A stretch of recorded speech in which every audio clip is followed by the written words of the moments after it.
Welcome to today's Explainer. We've got something really incredible to unpack today, a historical event of just absolutely epic scale and emotional depth. We're diving deep into the revolution of Karbala and the legacy of Imam Hussain. Now, the sources we're drawing from today, they document a story of profound moral courage, heartbreaking tragedy, and a legacy that literally shifted the political and spiritual course of history.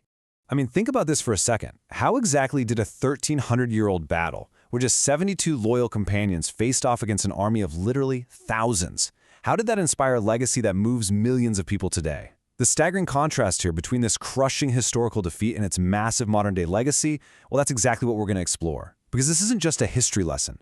Our sources frame this as the ultimate timeless battle for moral justice. Part 1. The Prophet's beloved grandson. To truly wrap our heads around the foundation of this conflict, we actually need to rewind and start our story in the city of Medina, right around 626 AD. You see, the Prophet's immense love for Hussein and his older brother Hassan is just incredibly well documented. Our sources describe these incredibly vivid, beautiful scenes. The Prophet would hold them tight, kiss them, and he'd say how much he loved their scent, famously comparing them to two sweet basil flowers in this world. He adored them so much that he declared them, and I quote, the masters of the youth of paradise. And this brilliantly illustrates the stark moral contrast drawn by historical accounts. On one side, you have Hussein. He was raised in a highly revered household, his life completely defined by charity, humility, and standing up for the oppressed. But then, decades later, we see the rise of Yazid to power, and texts describe him as a despotic, forceful tyrant, someone steeped in corruption and narcissism. So the deep moral foundation of Hussein was suddenly on a direct collision course with Yazid's regime. Part 2. Tyranny, Journey, and Kufa's betrayal. This whole conflict really ignites the moment Yazid takes power. He immediately demands Hussein's allegiance, and he does it under the direct threat of assassination. Refusing to just endorse this tyranny, Hussein actually leaves his home in Medina and heads to Mecca to seek refuge. And while he's there, he receives literal bags of letters, just mountains of mail, from the people of Kufa in Iraq. They're begging him to come and lead a stand against Yazid's oppressive regime.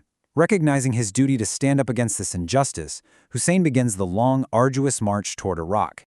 Now, the sources highlight a massive initial pledge of support. 18,000 people in Kufa eagerly swore allegiance to Hussein's envoy, a man named Muslim bin Aqil. 18,000. For a moment, it really seemed like the foundation for a massive, completely successful revolution against tyranny was set in stone. 72, that's it. That is the tiny, incredibly loyal group of companions and family members who actually remained by Hussein's side. So you might be wondering why the drastic drop. Well, Yazid's new governor of Kufa launched a brutal, terrifying crackdown. Using bribery, threats, and public executions, the people of Kufa violently betrayed their promise out of pure fear. And that left Hussein's small caravan completely isolated. Part 3. Thirst of the 72. Things go from bad to worse, as Hussein's exhausted camp is intercepted by a massive opposing army right in the blistering desert of Karbala. In a move to force Hussein's submission, the opposing army literally cut off all access to the nearby Euphrates River. For 3 full days, 3 days under the absolute scorching desert sun, Hussein's camp, which remember, included women, the elderly, and very young children, was left entirely without a single drop of water. Now, what's really interesting about this is the profound psychological and moral question it raises. Why refuse to surrender when you are facing absolutely certain death? Our sources note that Hussein could have easily just capitulated, lived a comfortable life, and saved his family. But doing so would mean validating a tyrant and essentially destroying the moral fabric of society. It required an immense, almost unfathomable level of moral conviction to choose certain death over submitting to injustice. Part 4. The Day of Ashura. The 10th of Muharram. The night before, a really grim scene is set. Hussein gathers his companions, extinguishes the lamp, and tells them to use the cover of darkness to flee. He assures them the enemy only wants his life, not theirs. But when the lamp is relit, not a single person had left. They completely unanimously chose to stay and fight. The battle itself was just a tragic, relentless momentum of sacrifice. As our sources solemnly recount, Hussein's loyal companions bravely fell first. Then his own family stepped forward. Hussein literally had to watch his beautiful son Ali Akbar, who strongly resembled the Prophet, be slain. Then his young nephew Qasim, the son of Hassan, was martyred. One by one, they laid down their lives for the cause of justice. And honestly, one of the most heartbreaking historical accounts from this day is that of Hussein's brother Abbas. He heroically fought his way right through the enemy ranks to reach the river to get water for the crying children. He scooped the water into his hands, but out of sheer loyalty to his thirsty brother and family, he dropped it. He refused to drink. On his way back with a filled water skin, the enemy ambushed him. Tragically, he lost both his arms before being martyred, never able to bring that water back to the tents. And somehow, the tragedy deepened even further. Hussein brought out his 6-month-old infant son, Ali Asghar, who was literally dying of thirst. He pleaded with the opposing army to at least give the innocent baby some water. But instead, the historical texts record this devastating moment where a 3-pointed arrow was mercilessly shot by the enemy, piercing the infant's neck while he rested right there in his father's arms. Okay, let's dive into this final moment.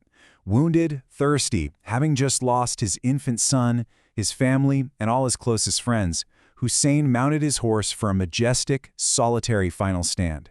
He charged bravely straight into the thousands of soldiers, fighting relentlessly, until he was just completely overwhelmed, fell to the earth, and was brutally beheaded. Part 5. Lady Zainab and the Legacy.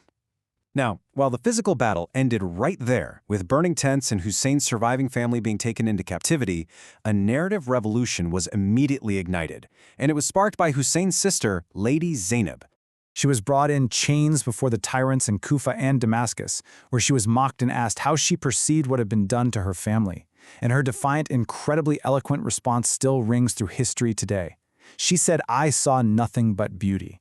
She saw the beauty of their unwavering faith and their sacrifice. It was this pivotal moment of absolute strength that ensured the story of Karbala would never, ever be erased or rewritten by the victors.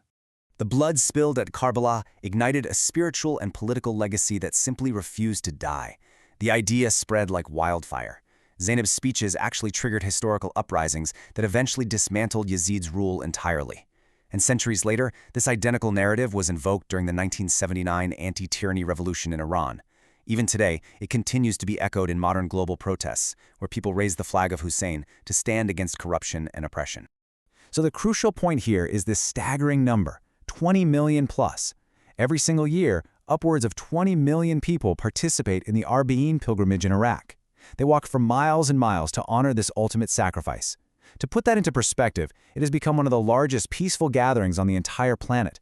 It's a true testament to a message that transcends time, geography, and borders. Which leaves us with this final, really important question to close out our explainer today. How do you stand up for justice in your own life? Because as you've seen, the story of Hussein and the revolution of Karbala isn't just some ancient tragedy, it's a universal mirror. It challenges all of us to reflect on our own moral courage when facing modern injustices. When you are tested, when things get incredibly difficult, will you stay silent or will you stand your ground?